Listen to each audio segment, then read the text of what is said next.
Yeah. Share the screen.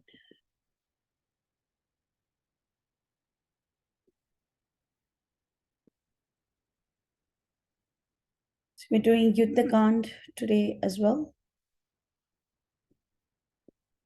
Yuddha Kanda has 120 chapters. Shri Raghavam Dasharatatmajam Apramayam Sitapatim Raghukulanvayaratna Deepam Ajanubhavam Arvindadalayataksham Ramam Nishachara Vinashakaram Namami. Kujantam Rama Ramiti Madaram Madaraksharam Aruhya Kavita Shakam Vande Valmiki Kokilam Valmikir Munisimhasya Kavita Vanacharinaha Shunvan Rama Kathanada Koneyati Parangatim Yapipan Satatam Rama Charitamrata Sagaram Atrupta Samalimante Pracheti Samakal Masham Vaidehi Saitan Suratramata Lehaimi Mahamantave Madhya Pushpakamasane Manime Virasane Sustitam Agrivachati Prapanjana Sute Tata Muni Param Vyakyantam Bharatadavi Parivritam Ramam Bhaje Shyamalam should always have the utmost gratitude for every opportunity we get to listen to Valmiki Ramayana and to read and to recite Valmiki Ramayana. So we are nearing the end of Yuddha Kand. So gone through the major pastimes such as Nagpash, and then we have seen how the Lord accepts Brahmastra. Kumbhakarna is already dead, and we have also seen Hanuman go and lift it. We have seen how Indrajit is killed ultimately by the name of the Lord. And then we have also seen Lord Rama's awesome power, wherein within just 3 hours he destroyed 18,000 anikas, 10,000 anikas of chariots, 14,000 anikas of horses, and 200,000 anikas of infantry. We also saw the end. Jeez. We also saw the end of Virupaksha, Mahodar, and Mahaparshva.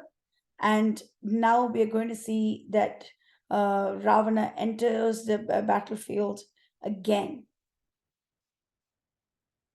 Something is just way too large moment. So I'm just going to go on in here. So after Mahodar, Mahaparsh, and Virupaksha are killed, Ravana is saying that he's going to kill everyone. He's going to kill Rama and Lakshmana and the vast army. And then he issues the Tamasastra. That's Tamasa automatically means it is in the mode of ignorance. And this is specifically fashioned by Brahma for the Rakshasas. So he's using very low grade astras. This is the same thing we saw with Indrajit as well. You know, people who pray to ghosts and goblins, they're all very low grade people. They're not very high grade, because high grade people, we call them as Aryans, and they know that we need to take shelter of the Lord. You know, they will think about things in that realm, whereas it's very low grade people that that use things born out of ignorance. So over here, Ravana is using the Tamas Astra, and the monkeys are all very helpless, and so Lord Rama himself comes in. And over here, Ravana describes the beauty of Lord Rama. See, even the Rakshasas, even someone as ignorant as Ravana, even someone as low grade as him, is not immune to the immeasurable beauty of the Lord. Tado Rakshasa Shardulo, the best of the lion amongst the Rakshasas, Vidravya Harivahinim, said Dadarsha Tato Ramam Tishtantam Aparajitam. So he is so powerful, and there is no equivalent to him. Lakshmanena saha bhratra. So along with Lakshmana, he looked like Vishnuna Vasavam Yatha. So we know that Lord Upendra, or Lord Vamana, is the younger brother of Lord Indra. We know that because both of them were born to Kashyapa and Aditi, and Ravana is saying that, you know, uh, Rama and Lakshmana are looking like Indra and Vishnu together. They look so beautiful. Alikhantam ivakasham avashthabhya mahadhanuhu. So he is gracefully leaning on his mahadhanu, on his mighty dhanu. Padma patra vishalaksham, like beautiful lotus petal like eyes. Dirgabahum, his hands are very huge. Arindamam, that means the one who is capable of destroying all the enemies. The radiance, the strength that emanates from him is so amazing. And what is Ra? So um, Ravana, so this description, it's not the description of Valmiki. It is a description of Ravana when he sees Lord Rama. Even he is saying, Padmapatra, Vishalaksham, Dirgabahum, Arindamam. He is also thinking about Lord Rama like this. So beautiful. So beautiful. Absolutely beautiful. So this same thing went with Lord Krishna as well, right? Kamsa used to send like one Rakshasa after the other, and all of them were mesmerized by his beauty. It's not possible to be immune to the beauty of the Lord. It's not humanly possible to do that. Then Lord Rama grasps the mighty bow, bends it, strings it, and twangs it, and it causes the earth to shake. Vispharayitum arbhe tatah, it's dhanur uttamam. So he's stringing it. Mahavegam Mahanadam. Mahanadam means the sound is too large. It's too loud. Nirbhindaneva Medini. So even the Nirbhindan, Medini means earth, and Nirbhindan means everything is shaking. So the armies fall senseless. Then Lakshmana says, Rama, I want to attack Ravana first. And then Lord Rama says, okay, you go ahead. You go ahead. Now Ravana displays his skill and deftness of hand. And then he sees that Lakshmana is not troubling him much, and therefore he passes him. So this does not mean that. So people have said, "Oh, Ravana is powerful, more powerful than Lakshmana as well." No, it is that Lakshmana wanted to serve him. Lakshmana wanted to serve Lord Rama, so Rama said, "Okay, go ahead." But then Lakshmana remembered that Lord Rama said that he is going to destroy Ravana, so he automatically reduces his potency, and he just plays with Ravana, and then Ravana goes and sees Lord Rama. So Ravana is hiding the Lord in this never-ceasing arrowy shower, and then Rama cuts them with all his bhallas. So these are different types of these are completely different types of arrows. Then every single person is so afraid of these arrows, and of this war, and the arrows are so many that even the earth and the sky, everything is covered. This is unimaginable, unapproachable. And Ravana had never dreamt that such a person can ever become his enemy. So Ravana hits Rama on the forehead with 3 arrows. And then Lord Rama uses Rudrastra to pierce Ravana's armor. Then he shoots 5 arrows, which Ravana deflects and sends to the earth. And then Ravana sends Asurastra. And from there, lions, tigers, vultures, eagle, all of them come out. Asurastra is combated with Agniastra. And from there, fire, sun, moon, half moon, all of those come out. So Ravana's missile is beaten by Lord Rama's, and everybody is praising Lord Rama, and the Lord is very pleased. So so Ravana is very angry that his astra, which was presided by which was the Asura astra, was destroyed by Rama. So he takes a bow which was given to him by his father-in-law Maya, but is presided by Rudra, and he flings it at Lord Rama.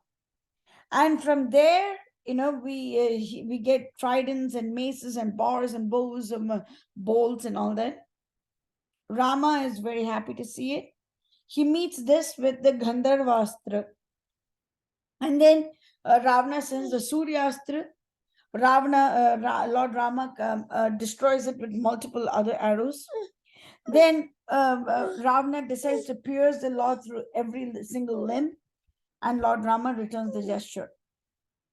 Then the Lord takes some rest, not that he needs it, but he likes to provide the opportunities to his bhaktas. And then Lakshmana comes forward. And then Lakshmana destroys the flag, the driver, and the bow of Ravana. Then Vibhishna goes ahead and destroys the horses. So as you can see, Vibhishna also very actively participated, in the war.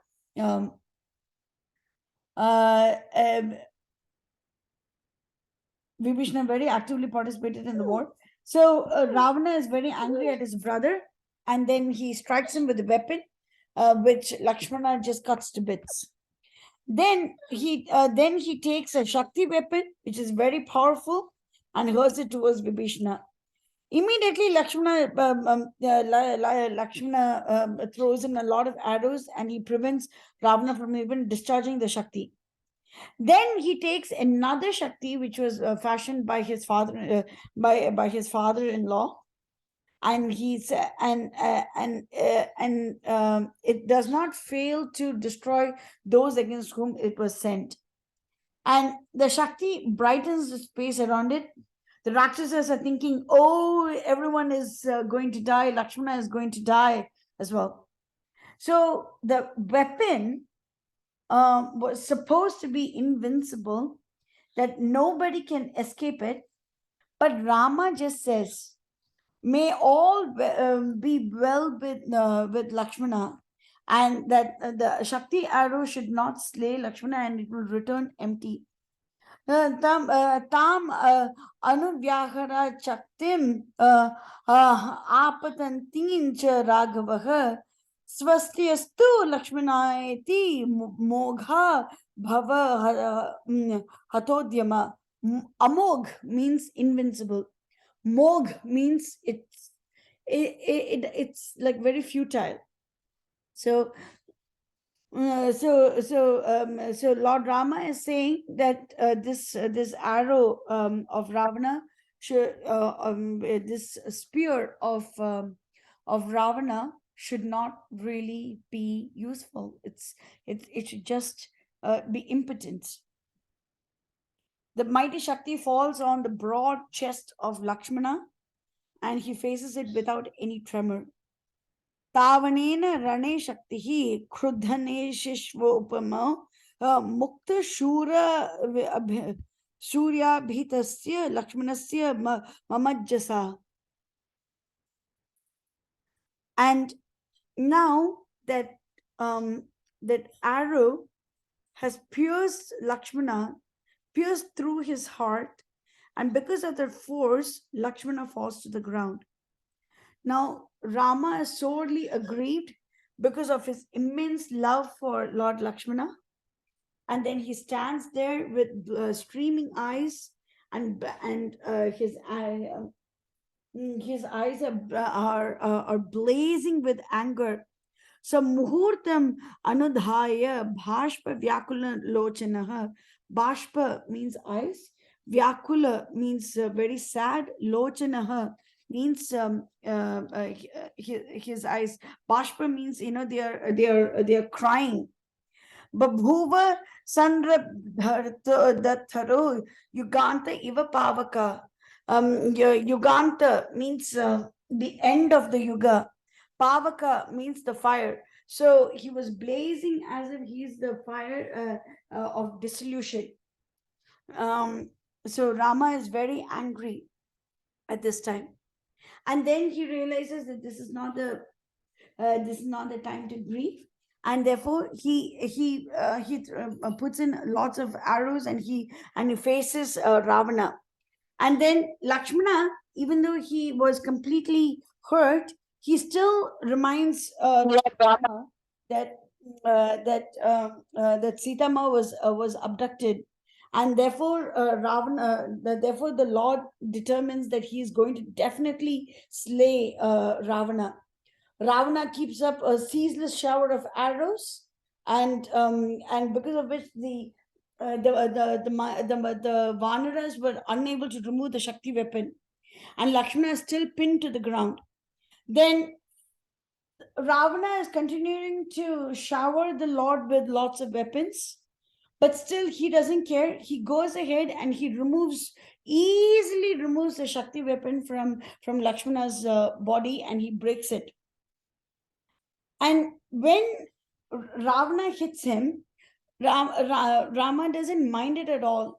He just clasps Lakshmana to his chest, and he says, Sugriva, Hanuman, both of you please take care of Lakshmana, and I'm going to combat Ravana. And the worlds above and below know that Rama has no equal in valor and prowess. Adya Ramasya Ramatvam Pashyantu Mama Sanyuge. Ramatvam means the person that is Rama. Pashyantu Mama Samyuge. Trayo Lokaha sa Gandharvaha sa Devaha sa Rishi Charanaha. So Gandharvas, Devas, Rishis, Charanas, nobody has seen anyone else but Rama who has the Ramatvam. So once again, shows that the Lord is very unique. The Lord is extremely unique. Now, Rama shoots multiple arrows at Ravana, to which Ravana amply reciprocates. It's and Ravana ultimately is not able to withstand the power of Lord Rama's arrows, and so he just flees the battlefield. Then Rama concentrates on other Rakshasas. And while he is protecting the whole Vanara army, he doesn't forget about Lakshmana. He says, he tells Sushena, we have already seen that Sushena is the father-in-law of Sugriva. He tells Sushena, go ahead and do something good for Lakshmana. Please go ahead and take care of him. And he says, when Lakshmana is like this, how am I supposed to fight with the Rakshasas? When Lakshmana is sorely afflicted, how can I fight with the Rakshasas? It's not very possible for me to do so. So Rama laments and grieves, and then he sees Lakshmana hit on the vitals and is breathing hard with intense pain. He's breathing very hard. And then anger and grief take over his emotions. And with anger and grief, and he laments, what am I supposed to do with the battle or the throne or life or anything if something happens to my beloved brother? And he heaves and sighs pitiably. And at that time, Sushena Sushena, the father-in-law of Sugriva, he calms Rama down, and he says, and Sushena gives the qualities of Lakshmana. Like, he says that Lakshmana is still very pleasing to look at, and his color, his splendor is still great. He's still radiating. His hands are like red like lotuses, and his eyes are very clear. These are not the marks of a dead man. And therefore, he says, right now, only Anjaneya can help us.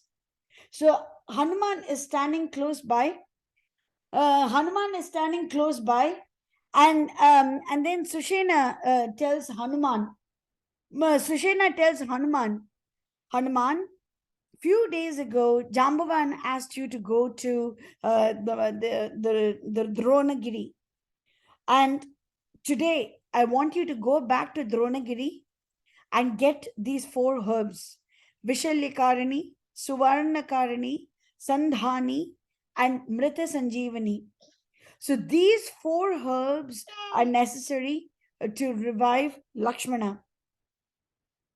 So this is the second time that Hanuman goes to, actually this is technically the third time, because the first time he went, he plucked the mountain, then he went back and he came, went back, placed the mountain, and then he came back. Now, once again, he is going to the mountain, and the first time Valmiki gave us the route.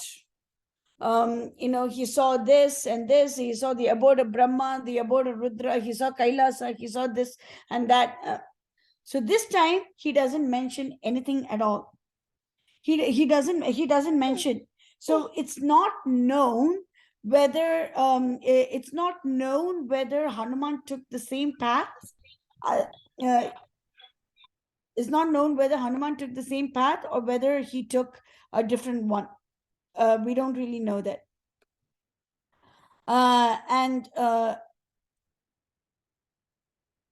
But he goes there, but he doesn't recognize the herbs.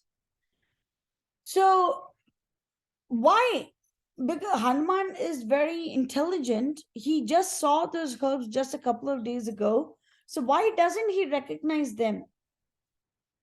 There is always a slight possibility that we could be wrong. There is always that slight possibility is there. And Hanuman is so humble that he doesn't want to take that risk. What if he brings few herbs and maybe one of those herbs is wrong? Maybe one of those herbs is wrong, and this causes some delay in the service that he can perform to Lakshmana. What if that scenario is always there? And therefore, Hanuman does not take the chance. So he thinks, no, I should take the entire mountain with me, because there is a remote possibility that even I could be wrong. There is. And therefore, Hanuman lifts the entire earth. And he whose strength is extraordinary, Valmiki says, he is Mardar Amita Ojasa. Ojas means spiritual strength. Amita means it's extraordinary spiritual strength. So idam eva gamishyami grihitva shikharam gire. Shikharam means the peak, gire means the mountain. I'm happy to take this mountain peak with me. It's not that he brought the entire Himalayas, as we've already seen, is just one mountain in the Himalaya mountain range, and it's very close to Mount Kailasa. And he says, okay, it's just one mountain, let me take it up, and therefore I can revive Lakshmana. So so he coils his tail around the mountain and he gives it one big tug, and he gives 3 big tugs, sorry, and then he takes the entire mountain and reaches Lanka very quickly. He deposits the peak, and then he tells Sushena, go ahead, select whatever herbs you want. Sushena says, Marathi, you are great. And then he himself gathers the medicinal herbs, and everybody is struck with wonder at Hanuman's glorious deeds. And Sushena makes sure that Lakshmana inhales the herbs that were brought in by Hanuman. And as soon as Lakshmana inhales them, all the arrows fall off the body and all the wounds are healed. Then Lord Rama clasps Lakshmana very fondly and he says, without you, I have nothing to do with even Sita or victory or even life. Nahi me jivite nartha Sitaya jayena va. So that means victory or Sita. Kohi me jivite nartha tvayi panchatvam agate. So that I don't have any reason to live if you're not there with me. So we have already seen that Rama says that the news of Sita is like medicine to him. It is equivalent to Amrita. And we have seen how much he lamented for Mother Sita and all that. And over here, when he says Sita, in this particular context, when he says Sita, and we also know that Sita and Rama are inseparable.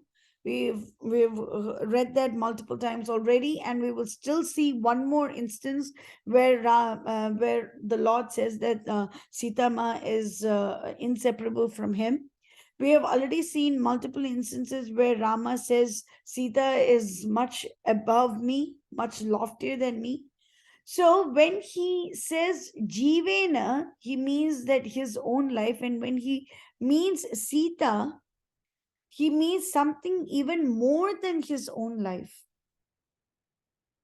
So Sita Ma is someone that Rama loves even more than his own life. So when he says that without Lakshmana there was no use for even Sita or victory or anything, he's just saying that Lakshmana means more to him than his own life. That's all. So it is not a diss on Mother Sita. It is just that it is not a diss on Mother Sita. It is just that Lord Rama loves his little brother very, very much. That's all.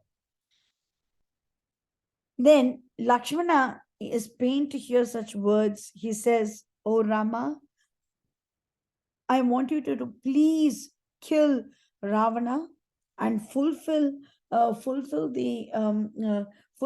pledge that you have made to the king, to the new king of Lanka, and that is Vibhishna.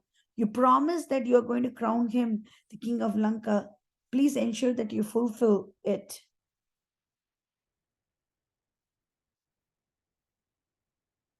So after this, of course, Hanuman goes back. He places the mountain there, and he comes back as well.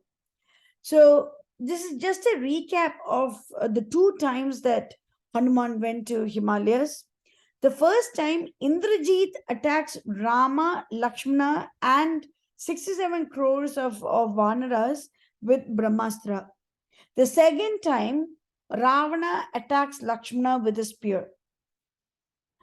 So in regional versions, these two have been conflated, and they say that Lakshmana was hit by Indrajit with a spear.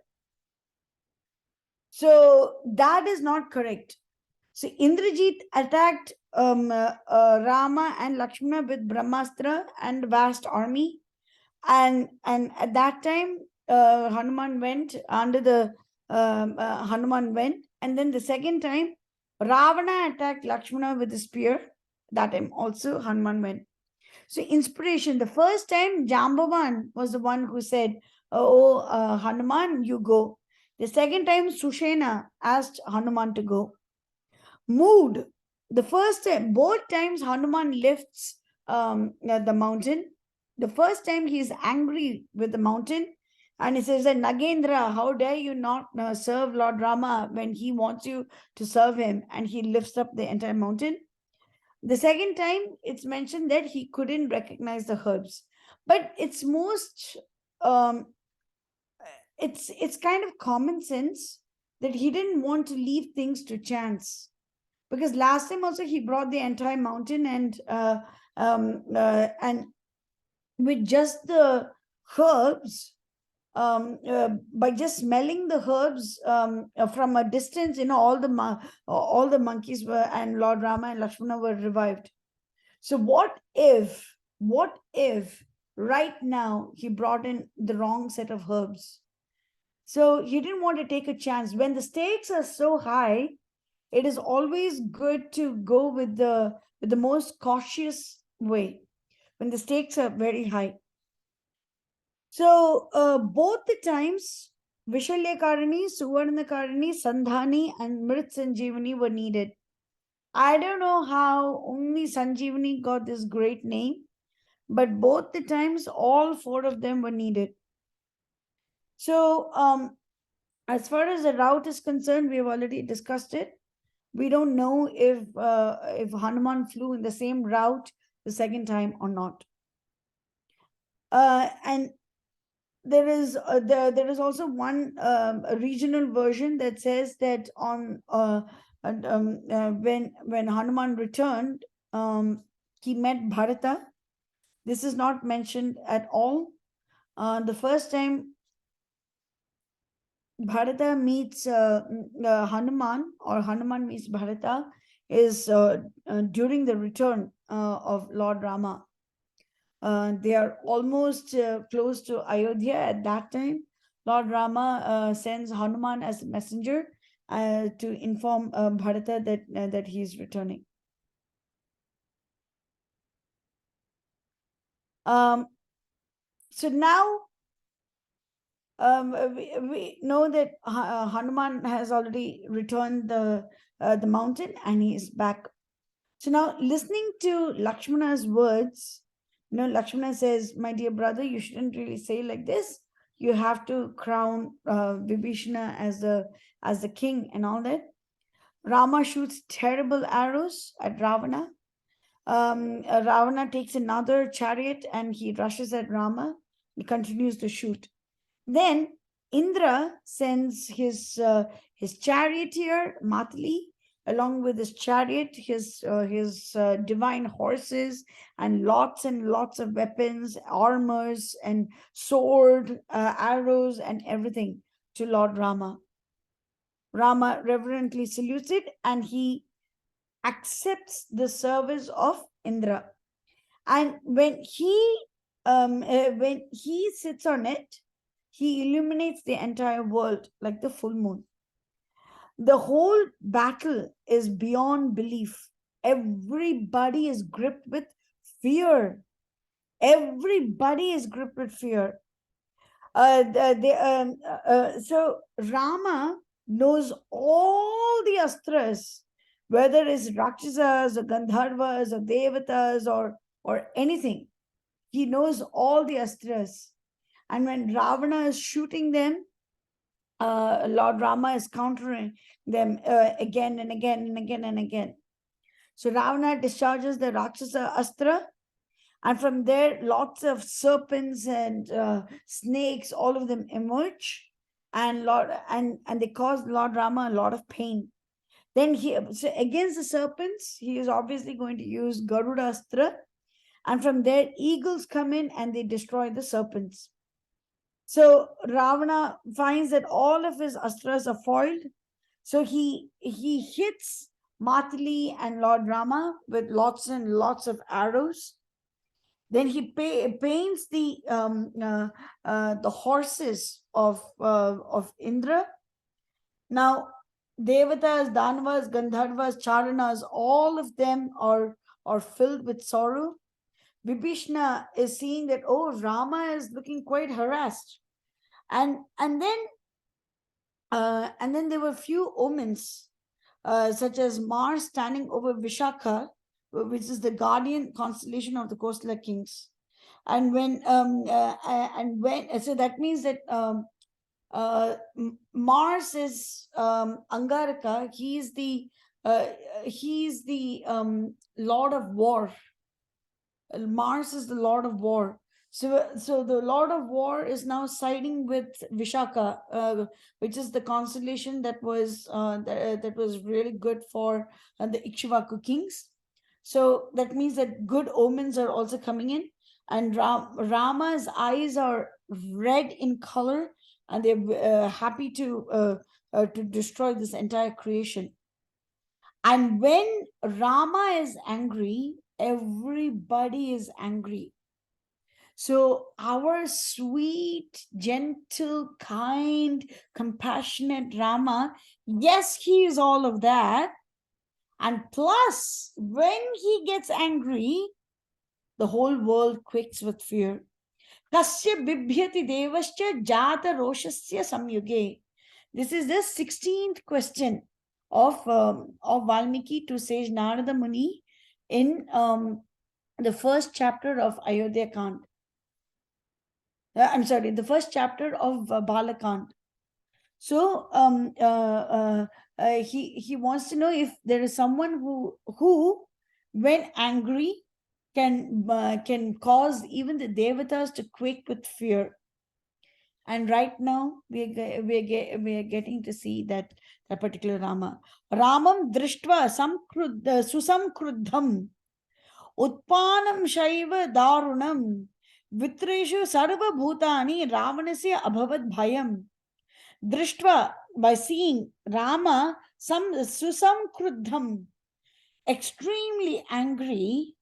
Sarva bhutani ravanasya abhavat bhayam. Abhavat means they became, bhayam means afraid. Sarva bhutani, all the living entities. So the living entities does not include Lakshmana, because Lakshmana is not in a Jivatma. Sorry, Lakshmana is not a Jivatma, so therefore he is not the Sarva Bhutani. He is a living person, but his Bhutani is usually referred to Jivatmas. And Lord Lakshmana is not a Jivatma, so he wasn't afraid to see his brother angry, but still. Then Ravana thinks, okay, I'm going to use a very powerful trident against this Rama. It's very similar to the Vajra of Indra or the trident of Lord Shiva. So now, and when he throws, all the Rakshasas think, this is going to really kill Rama. The Rama cannot do anything against it. So Rama throws in a lot of arrows, but even the arrows were not a good match for the fiery trident. Then Indra had given the chariot full of weapons, so he takes a spear, a Shakti, given to him by Indra. He holds it, waves it, and then he just whirled it with boundless strength and force. And the skies are blazing with splendor, and that clashes against the weapon of Ravana and reduces them to one shower of dust. So imagine how many laws of physics that Lord Rama went through in just this. So he computed the acceleration of that particular trident. He computed the trajectory of that trident. He knew exactly where to hit it in mid-air. He knew where to hit it mid-air. He knew exactly how much force he has to exert. Look at all of these physics, but none of them can even hold a candle to the immense power that is Lord Rama, because Lord Rama is the master of all laws. He's the master of all laws, all rules, all everything. He's a master of them all. So if he chooses to destroy something mid-air, very impossible to do, he could just sense the mass of that object and then mass of this object. So everything he computed within a split second, and then he shot that trident. How on earth is this possible? He's a genius.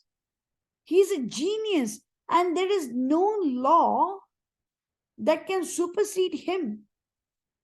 Every law is subservient to him, whether it is laws of gravity, whether it's the laws of other laws of motion, whether it's laws of biology, laws of geography, every single law is subservient to the Lord. Everything is subservient to him. And that's why, Lord Rama is capable of doing something like this as well. So Rama then kills the horses of Ravana, and then he just completely lacerates the body of Ravana as well. Ravana recovers himself, and then he has immeasurable fury. And Ravana pierces Rama with thousands of sharp arrows, but Rama does not even tremble. He retaliates again and again. And he looks like Kimshuka in full bloom. And he said that you are just a wild creature and you kidnapped my beloved Sita. You are not valorous. You are not a hero. And may this bad action of yours that was done through pride and arrogance, may this bad action of yours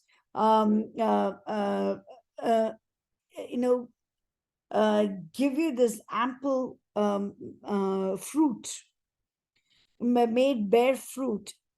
And then may the wild beasts make feast out of you. May the vultures pounce on your chest. May the birds pull out your intestines. So look at Rama's vehemence when he is speaking.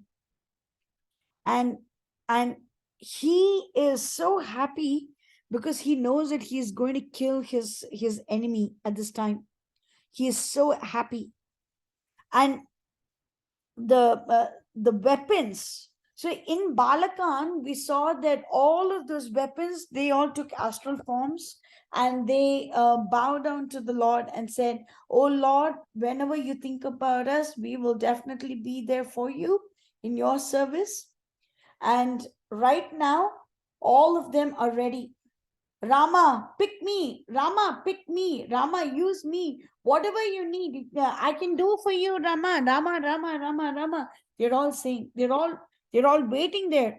Okay, when Rama wants me, I shouldn't even waste time to come over here. I should be here so that as soon as the Lord wants me, I'll be ready to go. And Lord Rama notices very auspicious omens. Very auspicious omens. You see, on his end, and he sees very bad omens on Ravana's end.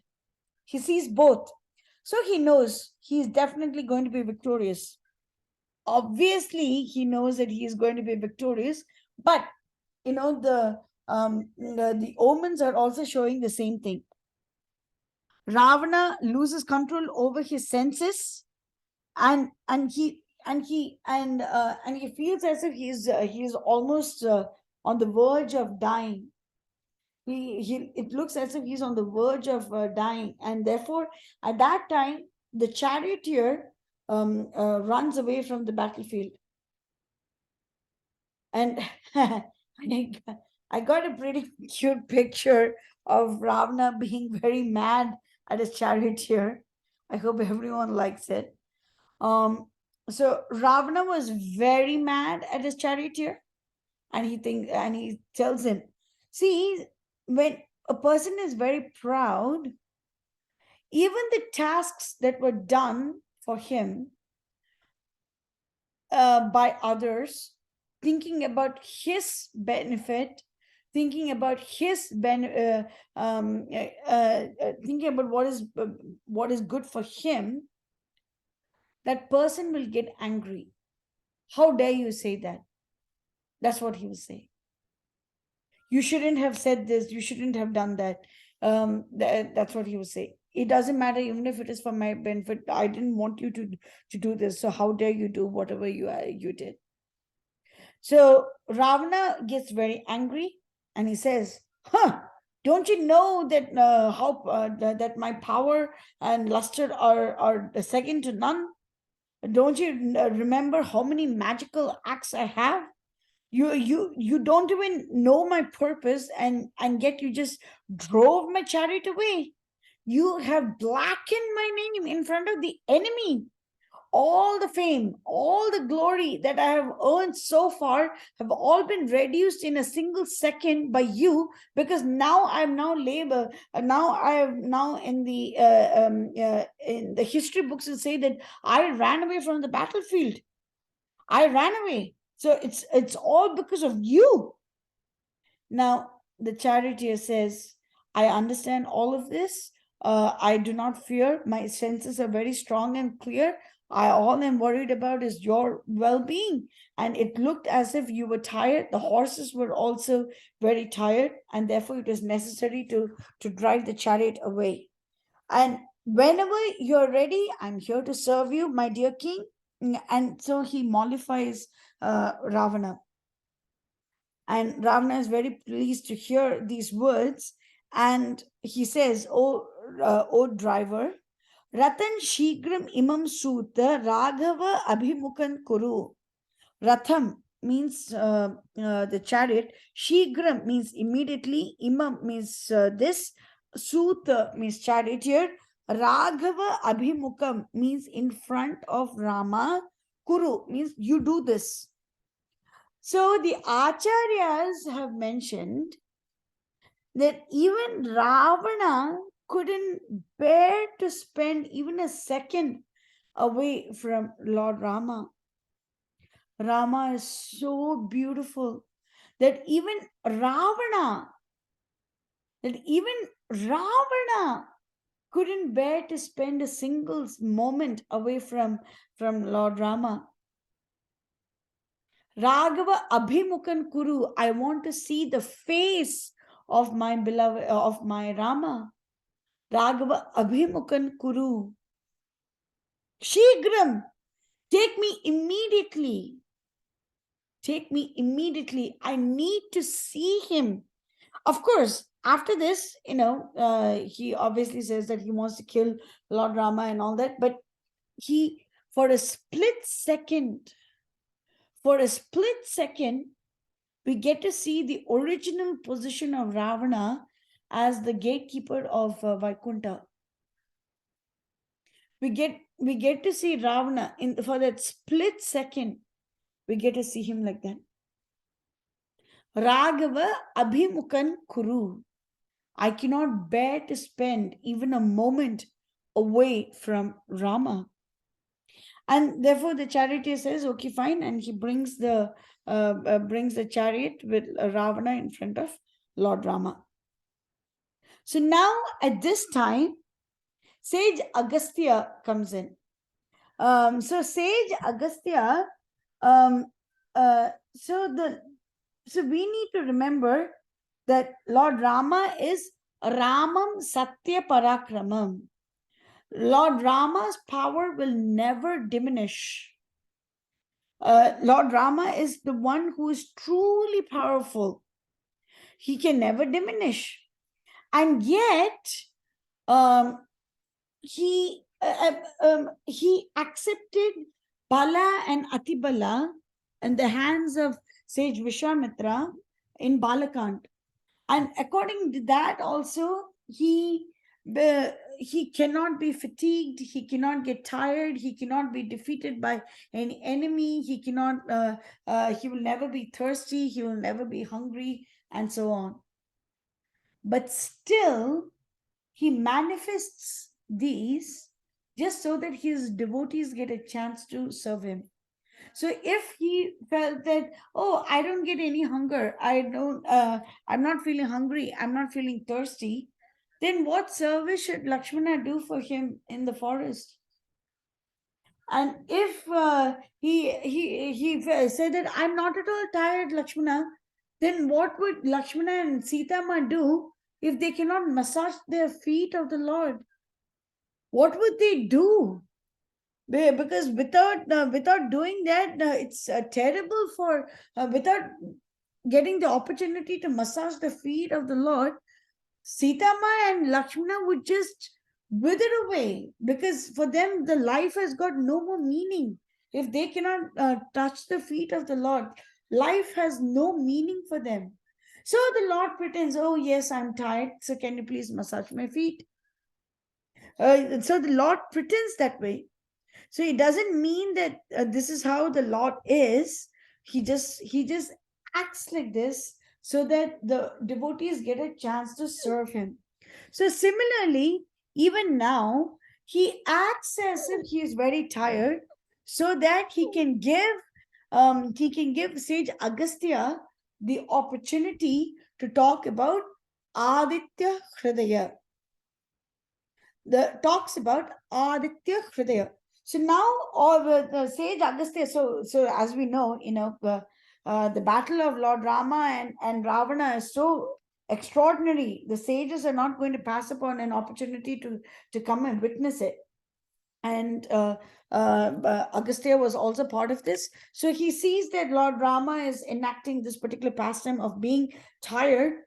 So he comes over and he says, Rama, I want to give you the Sanatan Rahasya. That means it's the eternal, it's very old, it's very ancient knowledge.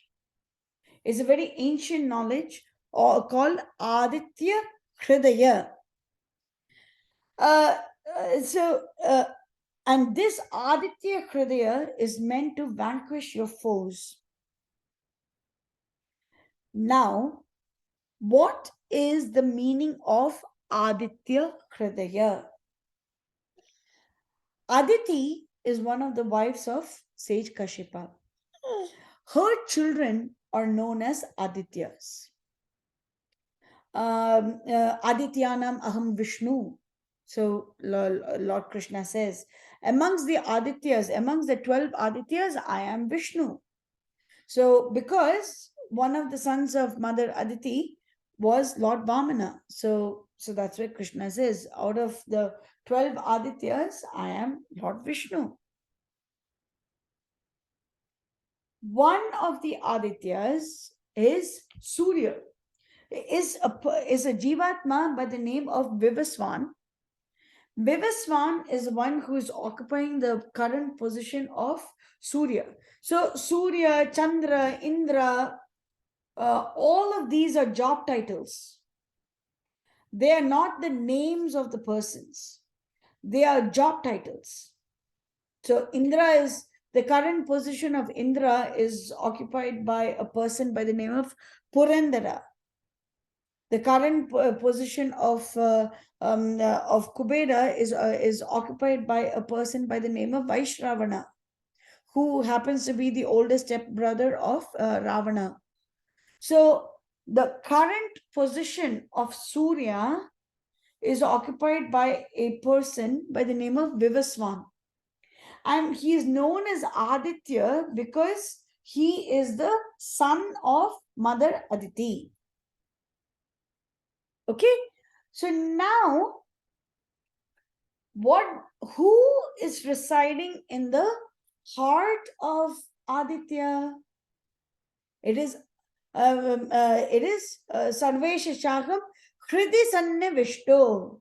In the Hridaya of everybody, I exist. Bhagavad Gita 15.15. Bhagavad Gita 15.15, Krishna says that he exists in the heart of every single living entity.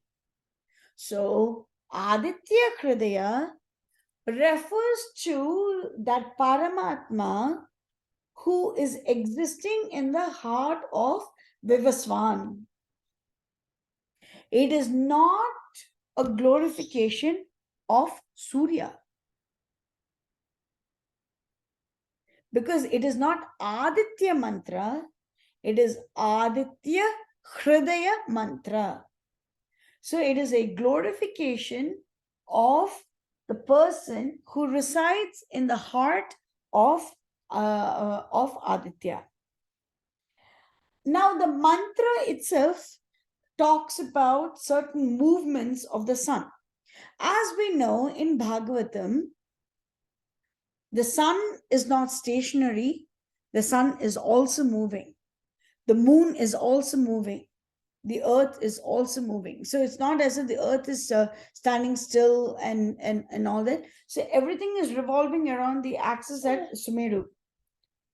So Sumeru is the central axis in this universe, and we can see that it's perfectly aligned to it is perfectly, it is perfectly aligned.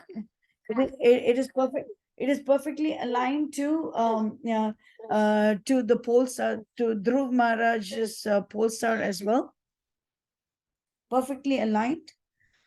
So we need to ensure that we understand that that Surya is not stationary. Srimad Bhagavatam 5th canto talks about different speeds of Surya. What is the dimension of Surya's chariot? All of these, the wheels of the chariot, what are those dimensions? Who is the charioteer? So we get to know all of this information. And because we have this information, we cannot just think that that Surya is one stationary person. No. And in Aditya Hridaya, we get to see the Lord is guiding the person, goes from Nama Purvaya Giriye Paschimaya Draye Namo Namaha. So he is going from east to west. So he is traveling from the eastern mountain, which is known as Udayagiri, to the western mountain, which is known as Hastagiri. He is traveling like that. Jyotirgananam patiye dinadipatiye namaha. So he is extremely bright. Jaya Jaya Bhadraya Haryeshvaya Namo Namaha.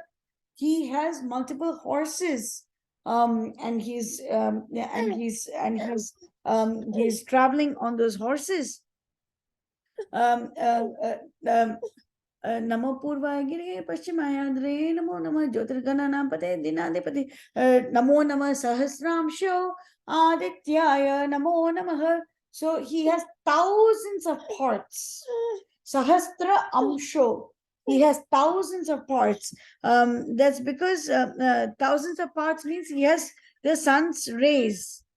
He has thousands of parts. Adityaya Namo Namaha. So he's talking about Aditi, the son of Aditi as well. So we can see that this is actually the praise of the person who is helping Surya to travel, to do his work. So basically, we are talking about Surya Narayana, or we're talking about Lord Krishna or Lord Rama, who exists in the heart of Vivaswan. So now Lord Rama listens to it. Lord Rama listens to it, and he keeps it in his memory. He purifies himself. He slips the holy water 3 times, and he recites the mantra. And because of this mantra, his valor and splendor grow. So it's not as if he listened to it, he needed something to help him grow. No, it is the fact that when his bhaktas do something for him, the Lord radiates more happiness, because his bhaktas have done him a service. His bhaktas have done him a service. So you look at any temple, when the deity is the same. It's the same deity. It's not as if Rama in one temple is better than Rama in another temple. No, it's the same. It's the same deity. But when but when in the temple, the deities are prayed to really very well. They're worshipped very well. They're taken care of very well. They're clothed every day. They're bathed every day. They're fed every day. And all that. That reflects on the deity's face. You can see, oh, today Rama is happy. It's easy to discern all of that. It's easy to see it. But if we were to go to places where it's just, there is nobody there, nobody is performing services properly and all that, you can see it's very easy to make out the Lord is okay, non-committal, and that's about it. That happiness radiates when the Lord knows that his bhaktas are trying to put in an effort to get closer to him, to come closer to him, to be part of his inner circle. When bhaktas make that effort, the Lord shines. It's not that the Lord needed this mantra to shine. It is that he wanted the affection of the bhaktas to shine. So this is a very key point. Now Surya says Rama, because Surya is kind of like the Kul Guru as well, right? Because he is the Ikshvaku's, the main deity. The main deity is of course Lord Vishnu, but the Ikshvakus, they descended from Surya, so he's almost like a Purvaj. He's almost like an ancestor, and so he says, "You will definitely destroy Ravana," and Lord Rama says, "Okay." So now Lord Rama begins to concentrate. Lord Rama concentrates. He says, Matli, can you bring the Ravana decides to come back to the battlefield, and Lord Rama says, Matli, I'm going to destroy Ravana. Now let us forget about any fear, and let us concentrate with enthusiasm. And he says, but Rama is so mild, so pleasing. He immediately says, I know that you know all of these. I know that you are an exemplary charioteer, but I want to fight with undivided attention. Matli is extremely happy. He drives the chariot. Rama and Ravana blaze with wrath. They blaze with wrath. The celestials are praying for Ravana's death. All the celestials are praying for Ravana's death. And then there are dreadful omens that indicate that Ravana is going to die and Lord Rama is going to be victorious. All the Rakshasas quake with fear, and Rama is very pleased with these omens. So when Rama and Ravana are battling, everybody is stopping and staring at them. They don't want, the Rakshasas don't feel like fighting the Vanaras, because the splendor that is emanating from Lord Rama is so mesmerizing. Rakshasam Ravanam chapi Vanaranam cha Raghavam Pashyatam Vismitakshanam. Vismit means they are completely mesmerized.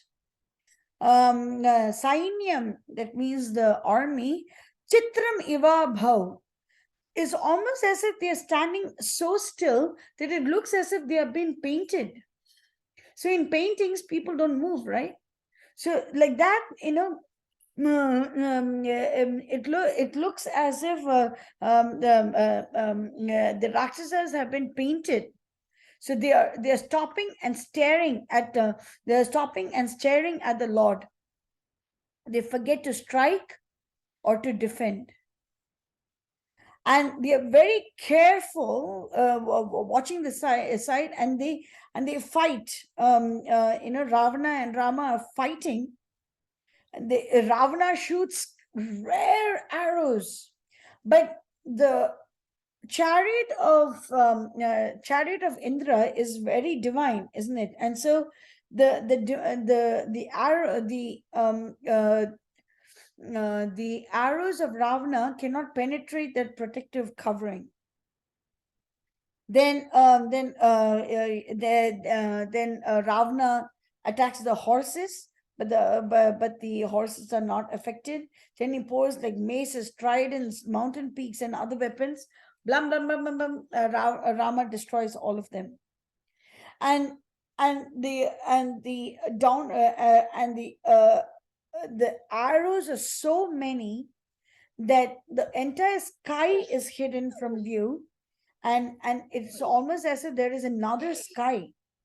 So like this, Rama and Ravana course for about a muhurta or so. Then the remarkable battle astounds the worlds.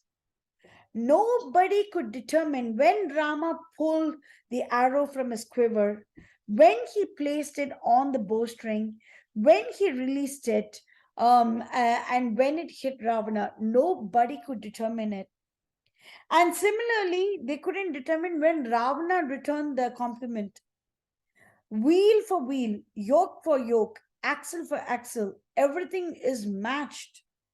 Rama hits the horses of Ravana, and uh, and um, and Ravana hurts Rama, but it doesn't pain him at all.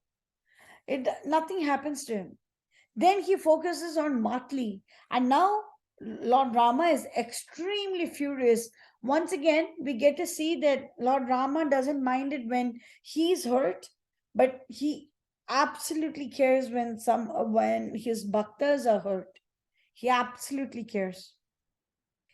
So Rama is furious. He pours an arrowy shower on Ravana.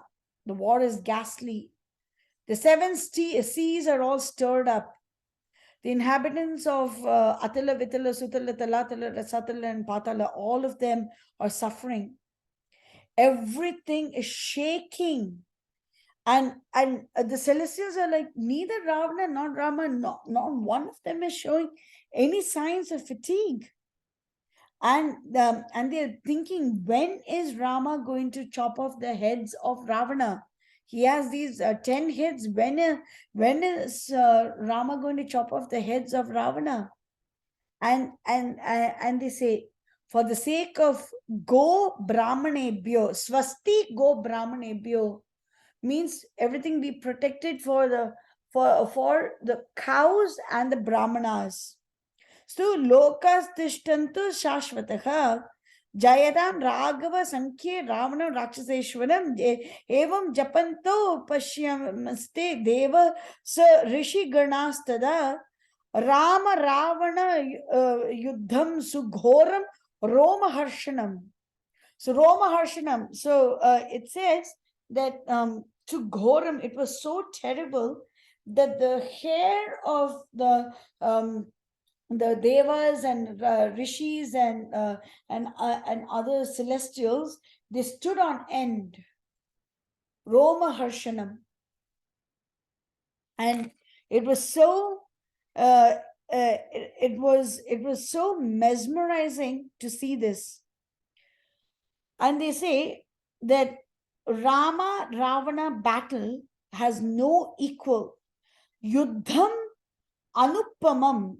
An means no, upama means equivalent, yuddham means the battle. Yuddham anupamam. That means that the battle between Rama and Ravana has no equal whatsoever. It is so miraculous, so miraculous.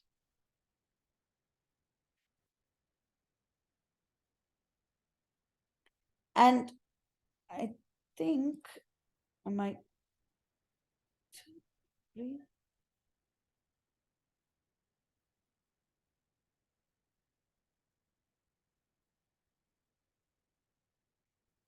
And so Rama takes an arrow which looks like the serpent and he chops off the head of Ravana.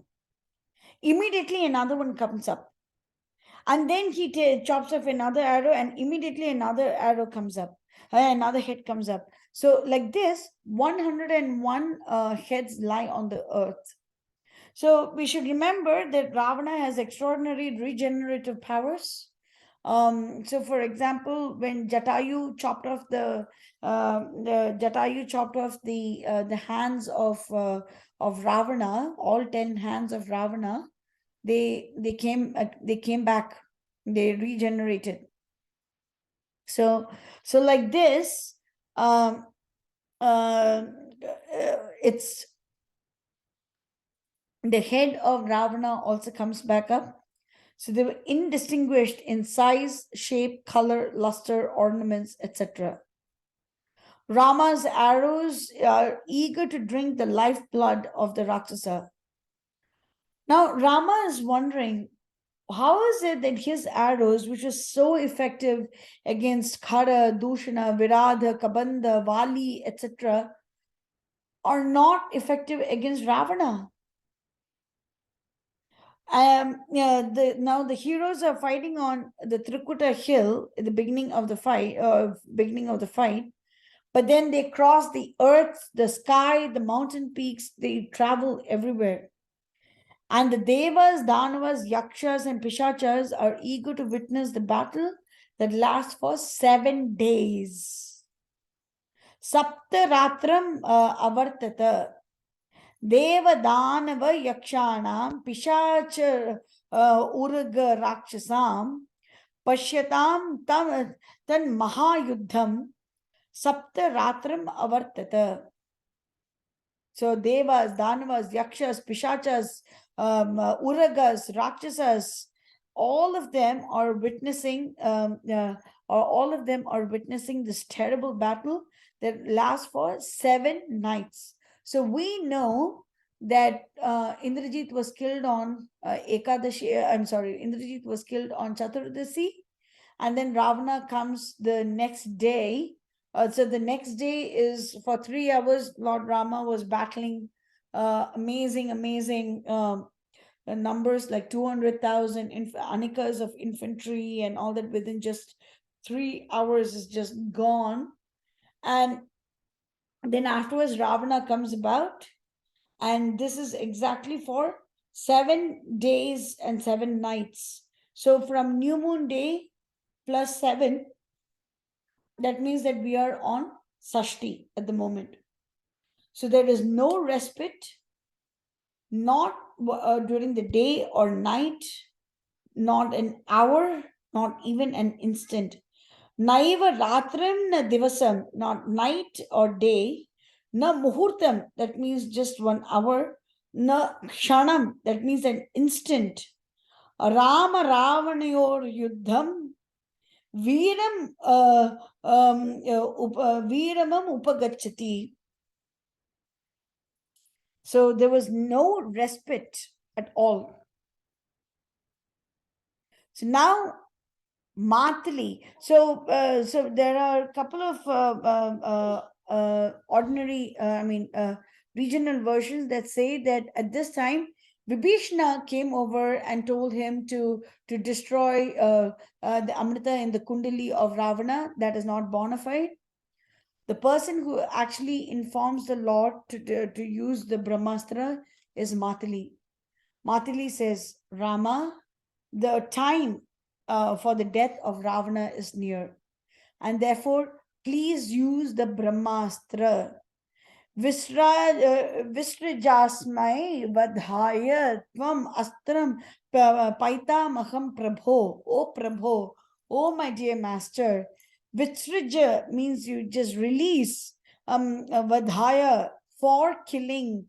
Tvam, you. Astram, the arrow. Paitamaham, that means Brahma's arrow. Vinashakalaha, the time for the destruction, Katito, it was said, Ya Suraihi, so Adya Vartate. So the time for the destruction of Ravana has come. So now you please release the Brahmastra. So now, reminded by Matali, Rama released the serpent. Rama hisses like a serpent. The earth, sky, and waters blaze with his radiance. So previously we saw that Sage Agastya had come to see Lord Rama during the battlefield, and now he had also given him one particular astra. He invokes the Brahmastra on that particular astra. So it's so fantastic. It was fashioned for Indra. Vayu grazed the sides. Agni and Surya are the presiding ends. The body is pure Akasha, and it is as heavy as Meru and Mandara. Yasya Vajeshu Pavanaha Fale Pavaka Bhaskarau Shariram Akashamayam Gaurave. Gaurave means is heavy. Meru Mandara. So Guru means the one who is heavy in spiritual knowledge. Garuda means the one who can carry very heavy things, for example, Lord Vishnu. So Gaurave means very heavy as Meru and Mandara mountains. So it's decked with golden bands at the joints, very dreadful to behold, like the Kala fire. It looks like the venomous serpent. It was very easy for it to shatter the armies of the enemy. It looked as if all the essence of all the living entities was concentrated.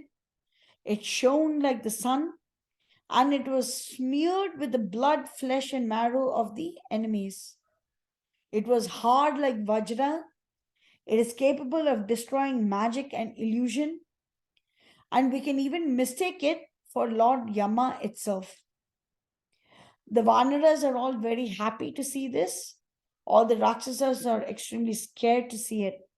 It is the king of Astras. Garuda's feathers are at the very end. It wards off the fear from the hearts of the kings of the Ikshvaku race. It is a source of great joy to whoever is owning it. Rama invokes the mantra of Brahmastra on it, and he sets it on his mighty bow. So the celestial weapons is not just the physical weapon, but it's the mantra as well. So this physical weapon was also extraordinary, but Rama can invoke Brahmastra on a kusha grass as well, and he could invoke it on this huge, colossal, heavy arrow as well, because it's the Lord can do anything. So now Lord Rama is beside himself. He is almost like Rudra on the day of dissolution. Rudra, when he does the Tandav, nobody is capable of withstanding that anger of Lord Shiva. So he is using the extreme anger of he's using the anger of he's using the anger to to destroy Ravana. So he bends his mighty bow. He bends his mighty bow, and he draws the string to his ear, shoots the arrow most carefully, with the hopes that it is going to destroy the heart and all the vitals of his heart and all the vitals of his enemy. He's very angry about it. So Ravana Sankruddho Brishamaya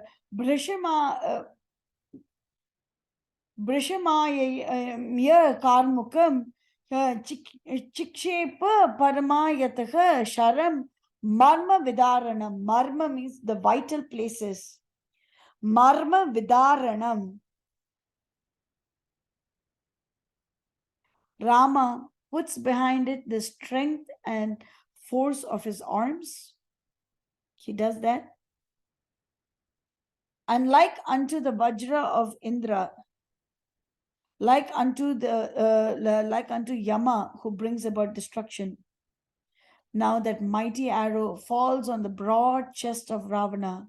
So Vajra iva durdarsho Vajra bahu visarjitah kritanta iva chavaryo nyaypatad Ravanod rasi. When it's shot with irresistible might and speed, the arrow cleaves the heart of the wicked Ravana and destroys the body.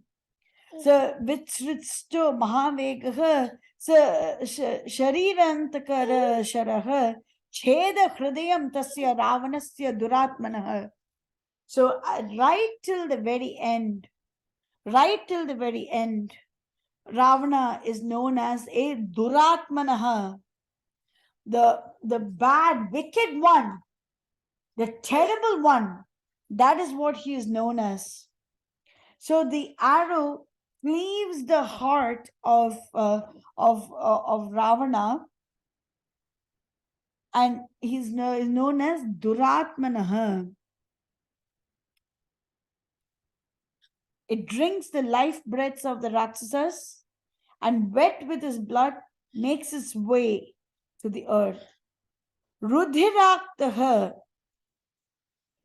Rudhira means blood, raktaha means blood again. So vegena, so sharirantakaraha shara, the one that destroys the life of Ravana.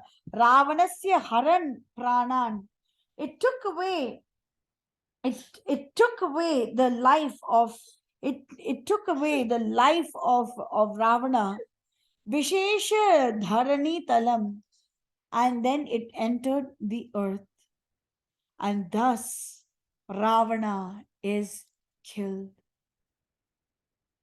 The main one of the main reasons why Lord Rama agreed to be born as a human being, agreed to be born as a son of King Dashratha, agreed to go to the forest, agreed to protect the sages of Dandakaranya, agreed to associate himself with Vanaras, agreed to cross the mighty ocean, agreed to lose his beloved wife Sitama, and do all of these wonderful services, wonderful helps to the various sages and everything. The reason why he does this the reason why he does this is so that Ravana is killed. And now the Lord has attained his motive. The Lord has attained his objective. He is now finally victorious. The Lord is victorious. The Lord is great. The Lord is victorious. The Lord is victorious. The Lord is victorious. The Lord is victorious. Now, shining with his blood, the arrow makes its way back to the quiver of Lord Rama. The bows and arrows fall from the lifeless hands of Ravana, and thus, lost in life, unable to save himself, the ruler of the Rakshasa world, he falls on earth from his chariot. He's just a lifeless corpse. Gatarsur Bhima Vegastu Nairitrendro. Nairiti, see, in the Vastu Shastra, we have Ishani, that's that's where that's where the devatas are very strong. Nairiti is on the southwest side, and that's where the Rakshasas are very strong. So Nairitrendro, that means that the Lord of the Rakshasas, Mahadhyutihi, Papat means fallen on the ground. Saindana Bhumau Vritro Vrajahato Yatha. Vritro. So this is almost like how Vritrasura was killed by Indra. So it's not as if Rama and Indra are equivalent. It's just that we are trying to learn something about the Lord through it is an unknown. We haven't really understood what the true power of Lord Rama is. and we are trying to understand it through something that is known, that is Indra's valor. Of course, this is mostly for the people in Treta Yuga who know how powerful Indra is. We are not that great that Indra will associate with us on a day-to-day basis. So, we have to just imagine it.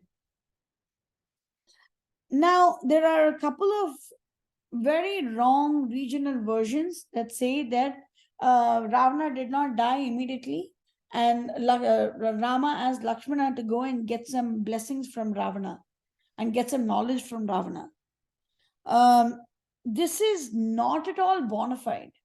As we saw right till the very end, he was known as Duratmanaha. Why would the Supreme Lord Lakshmana want to go and get some knowledge from such a wicked person? It's not conceivable that this be even true. And these are not bona fide. So we shouldn't think that this is true. This did not happen. It's mentioned that as soon as the arrow was hit at Ravana, he was hurt and he died immediately. And that's about it. And now the Rakshasas run here and there. The worlds reverberate with the joyous shouts of the monkeys. And they grow bigger and bigger because they know that Rama has been victorious. And they keep on saying, Rama is victorious! Rama is victorious! And Ravana is dead. Ravana is dead. Rama is victorious. Ravana is dead. They keep on shouting that. The cool breeze blows. Flowers rain from the sky. Rama and the chariot are all hidden away. And all the devatas praise the Lord again and again, again and again. Raghava stava samyukta gaganecha vishnushtrave sadhu sadhu viti. Sadhu sadhu viti. Excellent, excellent.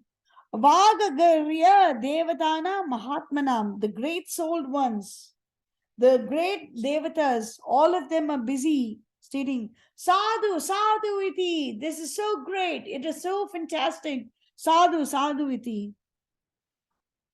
Rama has gladdened the hearts of Sugriva and Angada. Waters are very bright. So still now we saw very ghastly omens on the side of the Rakshasas. But now everything is clear. Everything is bright. Lakshmana, Vibhishana, Sugriva, Jambuvan, all of them are so happy that Ravana is dead. And they all offer him worship. Rama shines with the radiance of his glory. Ramabhadra has slain his foe. He has kept his word. And he is shining. He is resplendent. He is shining amongst his friends and armies. Now, let us stop over here because this is a huge Mangalam Koshlendraya Mahaniya Gunabdiye Chakravarti Tanujaya Sarva Bhaumaya Mangalam. Jai Sitaram. Jai Sitaram.